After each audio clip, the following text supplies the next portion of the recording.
이스라엘 사람들이 만날 때마다 하는 인사는 샬롬입니다. 샬롬인데 샬롬이라고 하는 말은 평화, 평안이라고 하는 그런 뜻을 가지고 있습니다. 그래서 예루살렘은 평화의 도시, 평안의 도시라고 그렇게 말을 하죠. 그만큼 이스라엘 사람들에게 있어서 평안, 이 평화라고 하는 것은 굉장히 중요한 의미가 담겨져 있습니다. 왜 이스라엘이 그렇게 평화와 평안을 간구하고 있냐면은 그들은 역사 속에서 너무나 힘든 삶을 살았기 때문에 그렇습니다. 전쟁이 너무나 끔찍하게 그들의 역사 속에서 많이 있었습니다. 여러분, 전쟁이 어떻습니까? 모든 것을 빼앗아가는 것 아니겠습니까?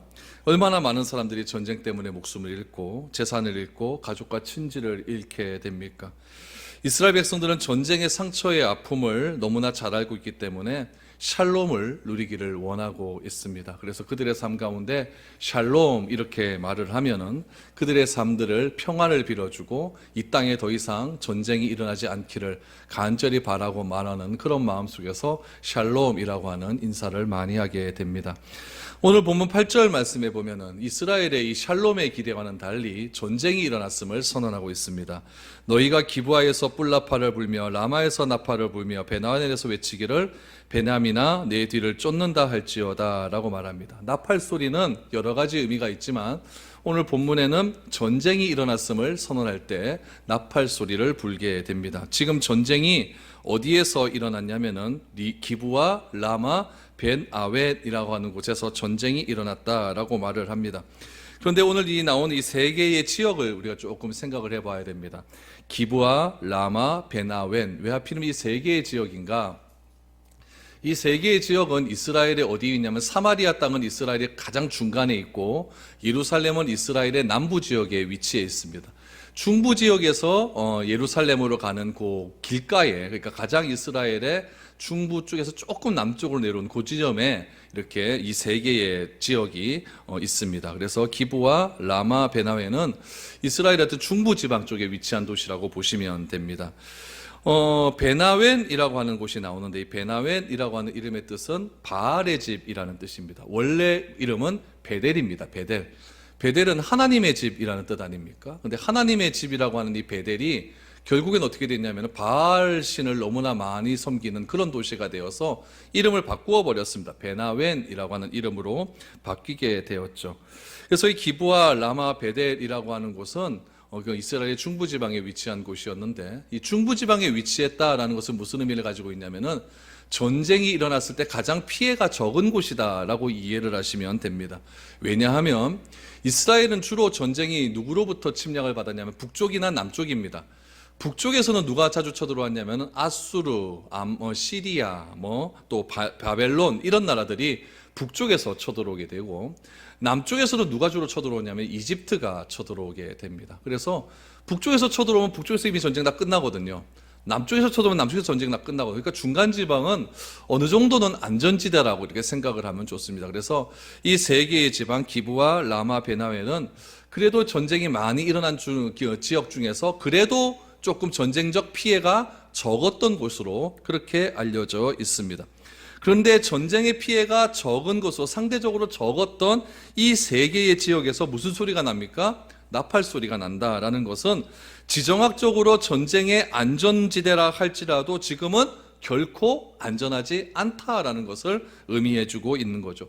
이것도 전쟁을 피할 수가 없다는 이야기입니다. 그래서 베냐민아 내 뒤를 쫓는다라고 하는 것은 기브와 라마, 베델 다음에 베냐민 지파가 이제 당하게 될 것이다라는 것을 지금 암묵적으로 이야기하고 있는 겁니다. 결국 이스라엘 백성들이 생각한 안전지대는 이 세 개의 도시였습니다. 기브아였고 라마였고 베델이었습니다. 그런데 이 세 개의 안전지대도 지금 어쩔 수 없이 지금 굉장히 위험한 지대가 될 수밖에 없었다라는 거죠. 왜 그랬을까요? 왜 안전지대라고 생각한 이 세 곳도 결국에는 불안전한 지대가 될 수밖에 없었을까요? 오늘 호세아는 우리에게 분명히 말을 합니다. 이유는 딱 한 가지입니다. 하나님의 말씀을 버렸기 때문이다 라고 이야기를 합니다. 그래서 하나님의 말씀을 버린 이스라엘에게는 안전지대란 있을 수가 없다라는 이야기죠. 시편 우리 139편 말씀에 보면 어떤 말씀이 있냐면은 내가 죄를 지었어요. 죄를 지으면은 하나님 앞에서 뭔가 면이 좀 부끄럽지 않습니까? 그래서 도망을 가는 거죠. 도망을 가버리는데 아무리 먼 곳으로 도망을 간다 할지라도 주의 시야를 피할 곳이 없다라고 하는 그런 구절이 있습니다. 제가 한번 읽어드릴게요. 내가 주의 영을 떠나 어디로 가며 주의 앞에서 어디로 피하리이까? 내가 하늘에 올라갈지라도 거기 계시며 수월에 내 자리를 펼지라도 거기 계시나이다 라고 시편 139편 7절 8절에 나와 있습니다. 어느 곳에 내가 죄를 지어서 숨어 있다 할지라도 하나님의 눈을 피할 곳은 아무것도 없다라고 이야기를 하는 거죠. 하나님이 계신 그곳이 안전지대인데 죄를 짓고 난 사람이 하나님의 눈을 피할 곳이 없어서 그렇게 힘들어하는 모습을 시편 기자는 이렇게 표현을 하고 있습니다. 여러분 성경을 읽어보면 이것을 제일 잘 경험한 선지자가 요나 선지자입니다. 요나는 하나님의 말씀에 순종하기 싫어서 북쪽에 위치한 아수르의 수도 니누에로 가라고 하는 하나님의 말씀을 버리고 지금의 스페인 땅, 스페인으로 가고 싶어서 요빠라고 하는 지중해 연안에 있는 요빠라고 하는 항에서 배를 타고 지금 지중해를 건너가고 있었습니다. 요나가 숨어 있는 곳은 어디입니까? 배의 가장 밑바닥 아닙니까? 왜 밑바닥에 숨었을까요? 여기는 하나님 모를 거다. 여기는 하나님이 시야가 미치지 않을 거라 생각을 하고 배의 가장 밑바닥에 숨어서 자고 있었는데 결국 하나님의 시야는 어디를 향하고 있었냐면은 요나가 숨어있는 배 밑바닥까지 향하고 있었다라는 이야기입니다. 우리가 주의 성령의 시야를 떠나서 과연 어디로 갈 수가 있을까요? 하늘 끝으로 올라가도 하나님은 계시고 오늘 시편 말씀처럼 음부 스올의 스올이라고 하는 것은 음부라는 뜻이거든요. 그러니까 지옥을 뜻합니다.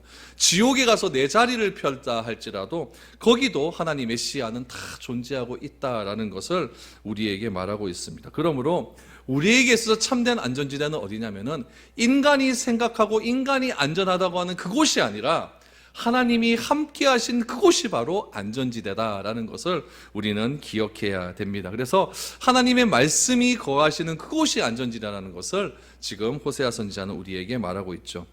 11절 말씀을 한번 보시기 바랍니다. 에브라임은 사람의 명령 뒤따르기를 좋아하므로 학대를 받고 재판의 압제를 받는다라고 말하죠. 에브라임은 누구를 뜻한다 그랬죠? 북이스라엘을 뜻하고 있습니다. 북이스라엘은 누구의 말을 듣느냐? 사람의 명령 따르기를 좋아한다라고 말합니다. 북이스라엘은 하나님의 명령을 따르는 것보다 사람의 명령 따르는 것을 좋아했습니다. 이 말은 뭐냐면 세상적 가치를 자신의 삶의 기준에 두었다라는 그런 의미이죠. 우리 열왕기 상하 말씀을 여러분 쭉 읽어보면은 북이스라엘의 왕을 평가할 때마다 항상 나오는 말 하나가 있습니다. 그것은 무엇이냐면은 악한 여로보암의 길로 따라 행했다라는 말씀입니다. 이 여로보암의 길이 무슨 길이냐면은 하나님의 길을 버리고 세상의 가치를 쫓아간 왕의 대표성입니다. 그래서 북이스라엘의 첫 번째 왕이 여로보암이거든요. 여로보암의 길을 다 따라갔다라고 이야기를 하죠. 여러분 이스라엘의 지리를 여러분 한번 살펴보면은 왜 우리가 하나님의 말씀, 하나님께서 이스라엘을 그렇게 하나님 말씀대로 따라야 하는지를 우리가 잘 알게 됩니다. 이스라엘이 딱 있으면요 서쪽 끝은 대해가 있습니다. 지중해죠. 지중해로 꽉 박혀 있어요. 그리고 북쪽을 가면은 누가 있냐면은 시리아가 있고 아수르가 있고 바벨론이 있습니다. 가지를 못합니다. 남쪽으로 가면 누가 버티고 있죠? 이집트가 버티고 있습니다. 동쪽으로 가면은 요단강이 있고 요단강 건너편에는 어떤 나라가 있냐면 모압과 암몬이라고 하는 나라가 딱 버티고 있습니다. 하나님께서 이스라엘 백성들을 이집트에서 딱 출애굽시키셔서 어디에 넣어놨냐면 사면으로 꽉 막혀버린 그곳에다 딱 넣어놨습니다. 넣어놓고 뭐라고 말씀하십니까? 너희는 내 말을 듣고 지키고 행해라 라고 말합니다. 그러면 너의 삶이 그 땅에서 안전하고 장구하리라 라고 말씀을 해주셨습니다. 그러니까 우리가 생각하기에는 그 땅은 정말 위험한 땅이에요. 어디 하나 도망갈 데가 없는 그런 땅이에요. 그런데 하나님께서는 하나님의 말씀을 듣고 지키면 그곳에서 안전할 것이다, 안전지대가 될 것이다 라고 말을 하죠. 이스라엘 백성들이 그 말을 듣습니까? 안 듣습니까? 안 들어요. 위험할 때마다 찾아가는 것이 어디냐면 아수르입니다. 위험할 때마다 찾아가는 것이 어디냐면 이집트입니다. 그래서 나를 살려달라고 이야기를 합니다. 그때마다 하나님께서 이방 국가 중에 나라를 하나 탁 세우셔서 그 나라를 몽둥이로 삼아갖고 이스라엘 종아리를 막 때리기 시작하는 겁니다. 네가 그러면 되겠냐? 그러면 이스라엘 백성들이 다시 하나님께 돌아오는 일들이 반복되는 악순환이 그렇게 되어진다라는 이야기입니다. 이스라엘의 상태는 어떠했냐면은 현실적인 어려움만 찾아오면 하나님 말씀 앞에 묻들어야 되는데 자꾸 오늘 11절의 말씀처럼 사람의 명령, 사람의 말을 따르기를 좋아하고 사람의 가치를 따르기를 좋아하고 눈에 보이는 권력을 따르기를 너무나 좋아했다는 이야기입니다. 그래서 결국 하나님을 의지하지 않고 현실을 의지한 것은 무엇을 만드는 거냐면 하나님을 내 편으로 만드는 것이 아니라 오히려 하나님을 적으로 만드는 행위였다라는 이야기죠. 그러다 보니까 이스라엘은요, 어디를 가도 안전하지 못합니다. 왜요? 하나님과 동행하는 삶이 안 되기 때문에 그렇다라는 이야기죠. 아마도 제가 오늘 말씀을 준비하면서 이런 생각이 들더라고요. 여러분들이 돈이 많은 부자다라고 생각하면은 이스라엘 땅에 전쟁이 많이 나면은 여러분은 어느 지역 땅을 많이 살렵니까? 기브아, 맞죠?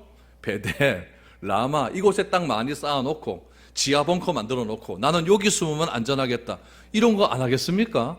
당연히 하겠죠.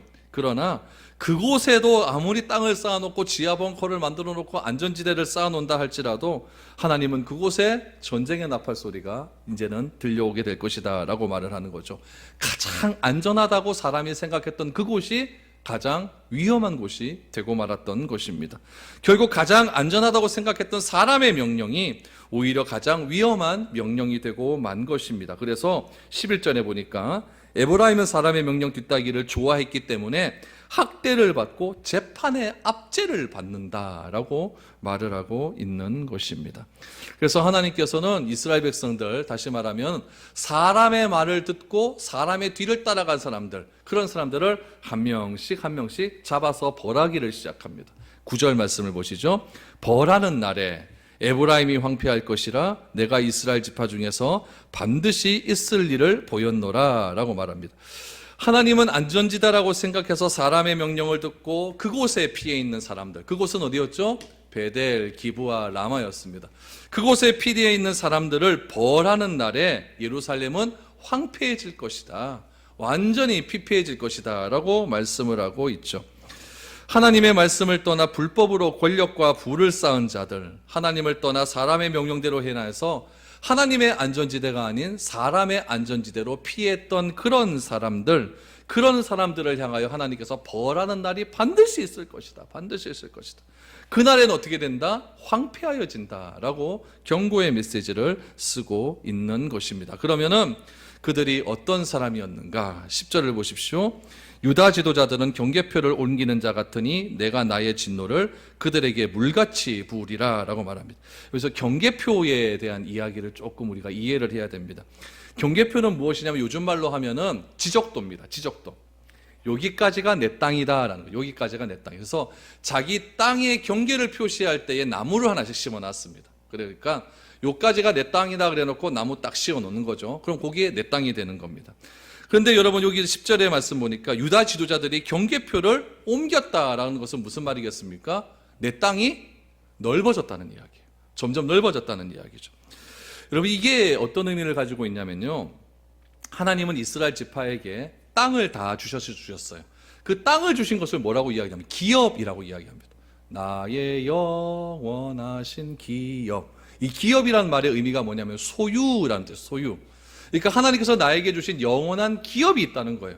우리 영원한 기업은 어디입니까? 천국 아닙니까? 그렇죠? 그러니까 이스라엘 백성들에게도 하나님께서 가나안 땅에 들어가서 기업을 주셨어요. 소유를 주셨다는 이야기예요. 그 소유는 절대로 팔아서는 안 되는 땅입니다. 그런데 이스라엘 백성들이 자기 땅을 이렇게 소유하고 있다는 것은 굉장히 기쁜 일이죠. 왜냐하면은 이스라엘은 먹고 사는 일이 농사를 짓는 일이니까 소작농으로 있는 것보다는 내 땅을 가지고 내 땅에서 농사를 짓는 게 훨씬 더 좋은 것 아닙니까? 그래서 우리 식구들 먹을 거 양식 내가 하고 남는 거 뭐 하겠습니까? 조금 저축도 하고 또 남는 것은 또 가난한 사람들 나눠주고 이렇게 하라고 하나님께서 이스라엘 백성들에게 각 사람들에게 기업을 허락하여 주셨다라는 이야기입니다. 그런데 욕심 많은 사람들은 어떻게 할까요? 내가 안에 욕심이 많은 사람들, 흉년이 들게 되면은 어려울 때 비싼 이자를 붙여가지고 가난한 자들에게 나눠주는 겁니다. 쌀 한 섭에 막 고리를 막 붙이는 거죠. 막 100%, 200%막 이렇게 붙이는 거예요. 근데 한 해만 흉년이 들었다 그러면 괜찮아요. 그런데 지속적으로 흉년이 들 때가 있지 않습니까? 2년, 3년, 4년 이렇게 흉년이 들어버리면은 부자들은 자기 창고에다가 쌀을 많이 수확해 놨으니까 그거 먹고 살면 되는데 가난한 사람들은 어떻게 될까요? 그게 안 되는 거예요. 안 되다 보니까 자기에게 있는 작은 땅 그거를 담보로 맡기고 쌀을 빌리는 거죠. 빌리게 돼요. 그렇게 빌리게 되다 보면은 그 담보로 맡긴 땅을 찾게 되면 어떻게 해야 됩니까? 원금 갚아야 되고 이자도 갚아야 되는 거예요. 근데 가난한 사람들 여러분 보면 알잖아요. 한 달 벌어 한 달 사는 사람들 목돈 모으는 게 얼마나 힘듭니까? 쉽지 않거든요. 그 땅을 찾는 게 쉽지가 않아요. 그러다 보면은 자꾸 그 땅을 못 찾고 그 사람은 점점 가난해져 가기 시작을 하는 겁니다. 그러다 보면 어떻게 될까요? 그 땅을 결국엔 찾지 못하고 자기가 살고 있는 그 고향 땅에서 떠나게 되는 거예요. 그 떠나는 지역이 어디였냐면 예루살렘에 살던 사람이 떠나는 지역이 감람산 중턱에 있는 베다디, 벳사게 이런 곳이었어요. 땅을 다 잃어버리고 떠나죠. 그곳에서도 못 사는 사람은 어디로 가냐면 갈릴리로 갑니다. 그래서 예루살렘은 제일 잘 사는 동네고 갈릴리는 제일 못 사는 사람들이 가는 그런 동네였어요. 그래서 갈릴리에 사는 대다수의 사람들은 이런 식으로 해서 자기 땅을 다 빼앗기고 그렇게 거기서 사는 겁니다. 그럼 여러분 보세요. 하나님께서 주신 영원한 기업을 내가 영원토록 소유해야 되는데 그것을 빼앗겼어요. 그래서 하나님께서 그런 사람들을 향해서 그것에 대한 대비책을 허락하여 주십니다. 그게 뭐냐면은 70년째가 되면은 그 땅을 소유한 사람은, 땅을 빌려준 사람은 그 땅을 다시 찾을 수 있는 제도를 준 거예요. 그래서 70년째가 되면은 그 땅을 다시 원주인에게 돌려주라라고 이야기를 한 겁니다. 그러면 좋아요, 안 좋아요? 좋죠. 그래서 그 땅을 그런 년을 뭐라고 합니까? 희년, 기쁘리자를 써서 희년이라고 이야기합니다. 그럼 왜 70년 때에 그때 그 땅을 다시 줘야 될까요? 이유는 딱 하나입니다. 하나님께서 그 땅을 영원히 그 자손에게 주셨다는 이유고, 땅을 빌려준 사람은 이미 이자로 그 땅에 빌려준 것에 대한 값은 다 받았기 때문이라는 거예요. 그래서 이스라엘 12지파는 하나의 한 가족이에요. 가족이기 때문에 서로 고리로 해갖고 남의 땅을 착취하고 재산을 착취하지 말고 그렇게 서로 없는 사람 도와주고 그렇게 살아라라고 명령을 하신 거예요. 그게 희년의 원리입니다. 그런데 오늘 본문의 유다 지도자들 그랬으니까, 유다는 이스라엘 남쪽에 있는 곳이고 예루살렘에 사는 사람들이거든요.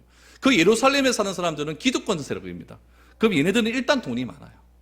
돈이 많은 사람들이 경계표를 옮겼다라고 하는 것은 가난한 사람들의 땅을 다 차지했다는 이야기예요. 점점 넓어지는 겁니다. 넓어지는 자 같으니 내가 나의 진노를 그들에게 물같이 부으리라 라고 말씀합니다. 그러니까 유다 지도자들은 경계표를 옮기는 자 같다라고 하는 이야기는 어떤 의미겠습니까?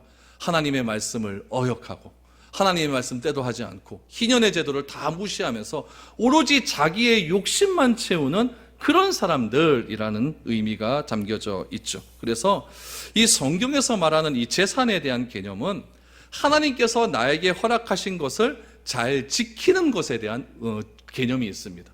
하나님께서 우리는 청지기로 임명해 주셨잖아요. 청지기는 주인이 아니거든요. 지키는 자들이죠. 지키는 자. 그래서 다른 사람이 와서 바꾸자고 해도 절대 바꾸면 안 됩니다. 그 땅을 팔거나 사지도 말아야 된다는 이야기죠. 잘 지켜야 되기 때문에 안 되는 사람들에게는 70년째의 그 땅을 다시 돌려받을 수 있도록 그렇게 제도적으로 만들었다는 이야기죠. 이런 것이 여러분 오늘날 어떻게 적용될 수가 있습니까? 하나님이 이렇게 교회를 세워주셨어요. 그럼 이 교회도 구성원인 우리가 뭐 해야 될까요? 지켜야 됩니다. 영원한 기업이기 때문에 그래요. 교회를 잘 지키는 것이 중요하다는 이야기죠. 하나님께서 나에게 잘 먹고 살라고 하는 일터를 주셨어요. 그 일터를 어떻게 해야 될까요? 잘 지켜야 됩니다. 여러분들에게 가정을 주시고 자녀들을 주시지 않았습니까? 잘 지켜야 된다는 이야기. 빼앗기지 않도록 잘 지켜야 된다는 이야기예요. 내가 소유하고 있는 것을 하나님이 나에게 주신 것이라고 하는 그런 개념이 없게 되면 그것을 가치 없게 여겨버리게 됩니다.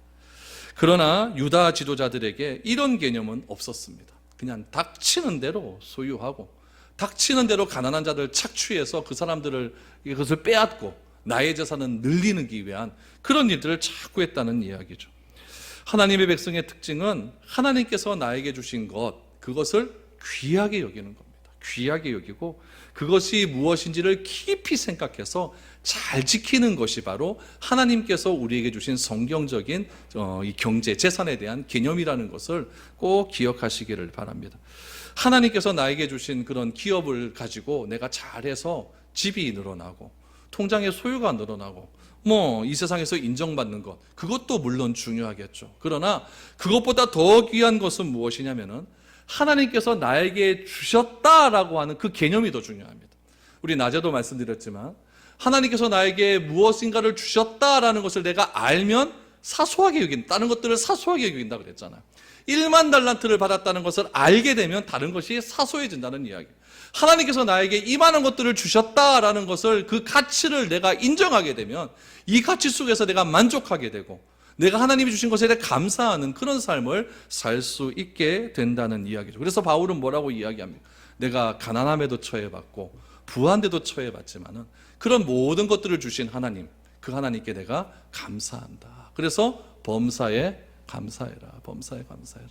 그런 말씀이 나오고 있는 겁니다. 그래서 진정한 기쁨은 무엇이냐면은 하나님께서 나에게 주신 것을 가지고 서로 섬겨주고 축복해주고 그걸 가지고 행복을 누리며 살아가는 것, 그것이 가장 기쁨의 가치임을 알아야 되는데 이스라엘 백성들은 한 지파 공동체임에도 불구하고 서로 착취하고 빼앗고 더 많은 사람들은 더 많은 것들을 착취해서 가난하고 힘없는 자들에게 굉장히 고통을 주었다라는 것을 오늘 본문에서 말을 하고 있는 겁니다.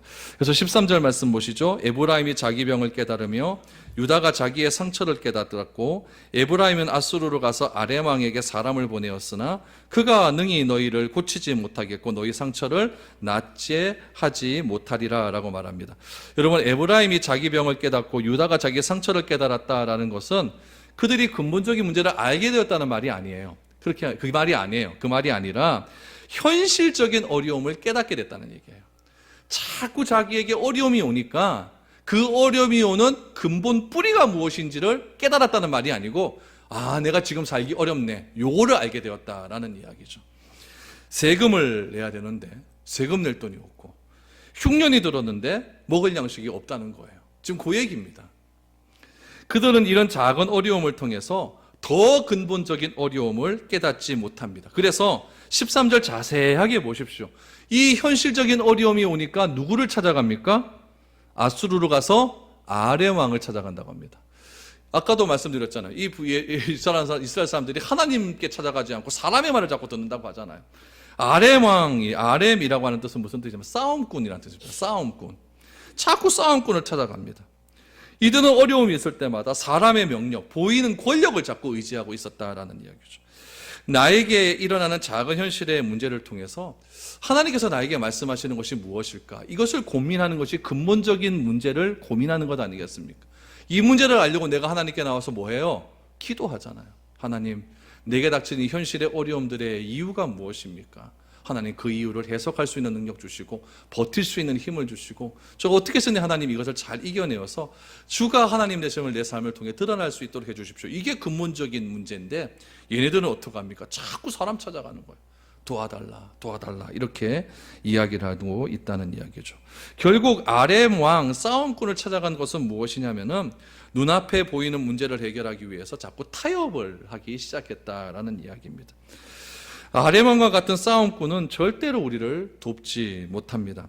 여러분, 베드로와 요한을 보십시오. 성전 미문에 앉은 안전뱅이에게 말을 합니다. 내게 은과 금은 없거니와 내 안에 있는 것을 내게 주겠다라고 말하면서 무엇을 줍니까? 나사렛 예수 그리스도의 이름을 줍니다. 여러분, 그 성전 미문에 앉아있던 안전뱅이가 원하는 것은 무엇이냐면은 하루치 먹을 양식이었습니다.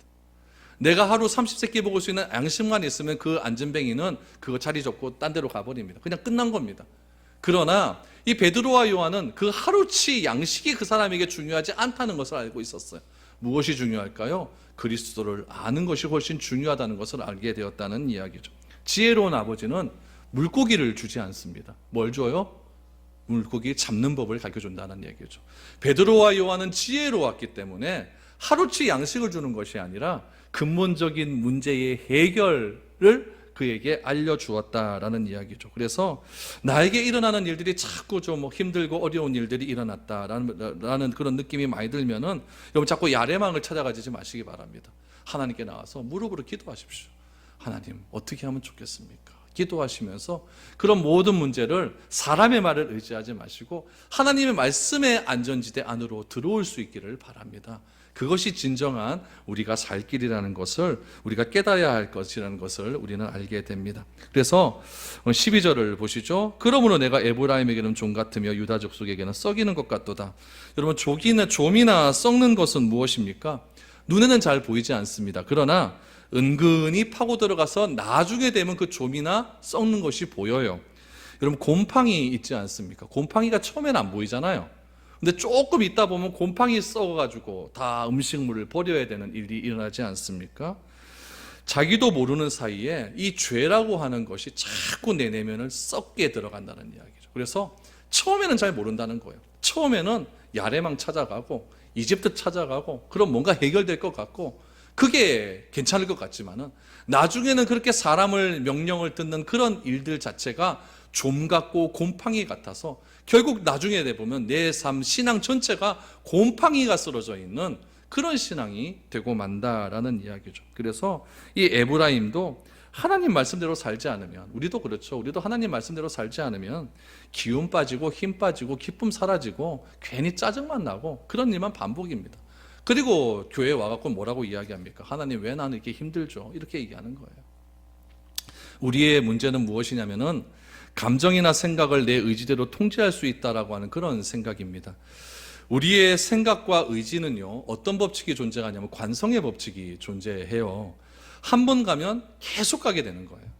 근데 한 번 안 가면 계속 머무르려고 하는 그런 법칙이 존재를 합니다. 여러분, 화를 자꾸 내는 사람 보십시오. 화를 자꾸 내는 사람은 별것도 아닌데 막 화를 막 냅니다. 그런 사람 어디서 자주 봅니까? 운전하면 자주 봐요. 운전하면 별것도 아닌데요. 뭐 주 어머니한테, 뭐 어머니 뻘 대는 사람한테 와, 나 진짜 막 보잖아요. 거기는 자기만의 공간이거든요. 아무도 타치를 당할 수 없는 공간이거든요. 그러니까 막 그 차만 타면 막 그렇게 신사적이고 그렇게 막 멋있는 교양 있는 사람이 막 돌변해진다는 이야기죠. 헐크가 돼버려요. 왜 그렇습니까? 이게 자기 감정이나 생각이나 의지를 자기가 조절할 수 있다라고 생각을 하기 때문에 그렇다는 이야기예요. 여러분, 그런 삶에는 진정한 행복이 있지 않습니다. 조건으로 보면 행복할 것 같은데 그렇지 않은 사람들이 얼마나 우리 주변에 많이 있습니까?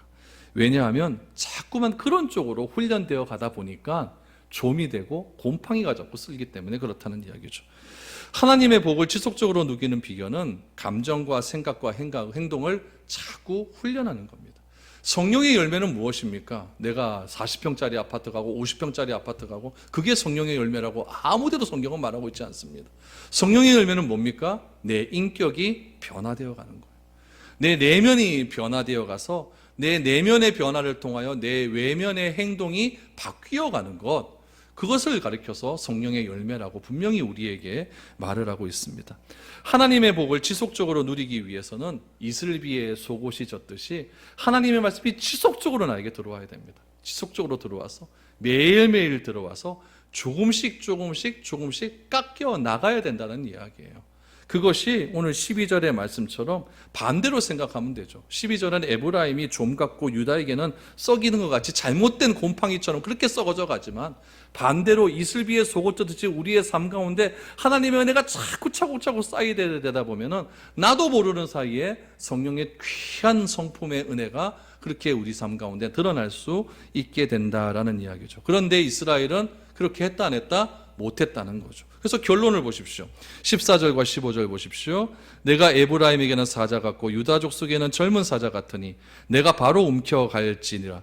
내가 탈취하여도 갈지라도 건져낼 자가 없으리라. 그들이 그 죄를 뉘우치고 내 얼굴을 구하기까지 내가 내 곳으로 돌아가리라. 그들이 고난받을 때에 나를 간절히 구하리라. 여러분, 에브라임에게 사자 같고 이 사자는 누굴까요? 아수르입니다. 유다 족속에는 젊은 사자 같고 얘네는 누굴까요? 바벨론입니다. 결국 얘네들은요, 하나님께서 에브라임은 아수르 손에 또 유다는 바벨론 손에 다 멸망시키겠다는 이야기예요. 그런데 보세요. 내가 탈취하여 갈지라도, 이 사자들이 탈취하여 갈지라도 건져낼 자가 없다는 거. 이거는 죄에 대한 직분을 반드시 받아야 된다는 이야기예요. 근데 그들이 죄를 뉘우치고 오는 날이 언제라는 겁니까? 완전히 망하면 죄를 뉘우치고 온다는 이야기예요. 근데 참 보십시오. 그 죄를 뉘우치고 내 얼굴을 구하기까지 내가 내 곳으로 돌아가 버린대요. 얼마나 무서운 말입니까? 하나님의 전으로, 하나님의 집으로 돌아가 버린대요. 그러니까 아무리 해도 내 안에 하나님이 안 계시니까 하나님을 찾아도 하나님이 도울 방법이 없는 거예요. 근데 하나님이 돌아오시는 비결이 있습니다. 무엇입니까? 그들이 그 죄를 뉘우치고 내 얼굴을 구하면 다시 돌아오신다는 거예요. 그래서 그들이 고난받을 때에 나를 간절히 구하리라. 여러분, 망하고 구하면 무슨 의미가 있냐는 거예요. 여러분, 소 잃고 외양간 고치지 말고 소 도망가기 전에 외양간 단돌이 경계를 잘 합시다. 그래서 하나님께서 돌아간다는 말이 이게 얼마나 무서운 말이겠습니까? 그럼 이스라엘이 갈 때까지 가고 남유다가 갈 때까지 가가지고 결국 이렇게 망하게 되어버린 그런 지경에 이르게 되었다는 거예요. 내 삶을 좀먹는 것이 무엇인지 자세하게 생각하십시오. 죄에 이제 스며들어가는 일이 무엇인지 깊이 묵상하십시오. 말씀에 따라 살아가는 길, 여러분 쉬운 일이 아닙니다. 말씀 따라가 사다가 히브리서 말씀대로 톱에 배를 잘리고 막 염소옷 가죽옷 입을 그런 막 힘든 일도 우리에게 있을 수도 있습니다. 세상 명령 어려워야 되죠. 세상의 여론에 내 감정과 생각을 휘둘리지 않을 수 있도록 바른 가치관을 가지십시오. 그래서 온전히 하나님 말씀대로 살아가는 것이 참된 우리 삶의 안전지대라는 것을 기억하시고 그곳에서 예배하는 우리 모두가 되어질 수 있기를 축복합니다. 여호와께로 돌아가십시다. 그래서 우리 호세아는 5장까지는 때리시는 하나님, 막 징계하시는 하나님이 나오는데 우리 6장부터는 하나님께 돌아오라라고 하는 은혜의 하나님의 청함의 메시지가 선포될 겁니다. 기도드리겠습니다.